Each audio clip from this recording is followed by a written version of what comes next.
শুরু করছি সাফওয়ান গল্পের 23তম পর্ব। সেই ঘটকের কথা শুনে ইরার আর বুঝতে বাকি রইল না এটা কে। এটা হচ্ছে তার সাফওয়ান, মানে নিজেই ঘটক সেজে নিজের বিয়ের প্রস্তাব নিয়ে এসেছে। তাদের দুজন দুজনের দিকে তাকিয়ে থাকা প্রেমের মাঝে বাহির থেকে ঘরে ঢুকলো আপা এবং দুলাভাই। আপা আর দুলাভাইকে দেখে ইরা একটু নড়ে চড়ে বসলো, সেই সাথে ঘটক মশাইও। ইরার আপার হাতে কিছু নাস্তা, সেই নাস্তাগুলো ঘটকের কাছে রেখে দিয়ে বলল, এই নেন চাচা খান।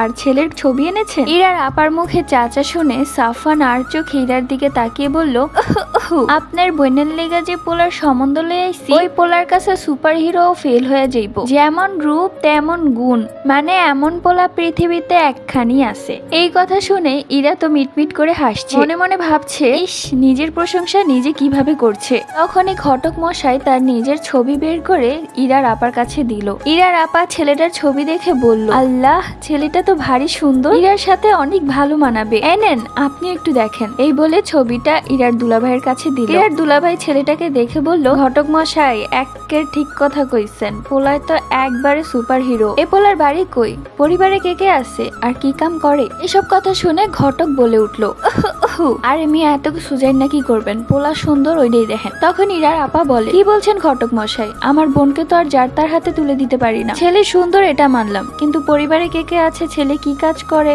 এটা তো জানতে হবে। আপনারা যদি রাজি থাকেন তাহলে কালকে পোলার মা বাপে আয়া আপনাগুলোকে দেখা করব। এই বলে ঘটক মশাই তড়িহড়ি করে চলে গেলেন। ইরার আপা বলল, কালকে ইরাকে দেখতে আসবে? এ মা, আমার মাথায় কতগুলো কাজ। তখন ইরা বলল, চলো আপা আমি তোমার হাতে হাতে কাজ করে দিচ্ছি। না না তোর কাজ করতে হবে না, আমার সুকেশটা খুলে দেখ, সেখানে ফেস ওয়াশ ফেস প্যাক আছে, সেগুলো তুই অ্যাপ্লাই কর। এই বলে ইরার বোন রান্নাঘরে চলে গেল। অন্যদিকে ইরা মহা খুশি, ও আপার ফেস প্যাক মুখে লাগিয়ে পুকুর পাড়ে বসে আছে, আর কালকে তারা দেখতে আসবে সেই কথাটাই ভাবছে আর মিটিমিটি করে হাসছে।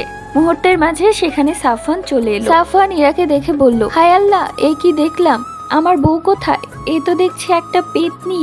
তখন ইরা কপাল কুচকি বলল, কি আমি পেতনি তাই না? ভালো করে দেখো আমি ইরা, আপার ফেস প্যাক লাগিয়েছি। ইস আমার বউটা তো এমনিতেই সুন্দরী, তাহলে আবার এসব লাগাতে হয় নাকি? দেখতে আসবে, সামনে বিয়ে বলে কথা, তাই একটু রূপচর্চা করবো না? তোমার কোনো রূপচর্চা করতে হবে না, তোমার চেহারা যদি কখনো নষ্ট হয়ে যায় তাও আমার ভালোবাসা একটুও কমবে না। তখন এক ভালোবাসাময় দৃষ্টিতে ইরা সাফওয়ানের চোখে তাকালো। সাফওয়ান বলল, কালকে মা বাবাকে সাথে করে আমিও আসবো তোমার বাড়িতে, কালকে বিয়ে পাকাপাকি করে যাব।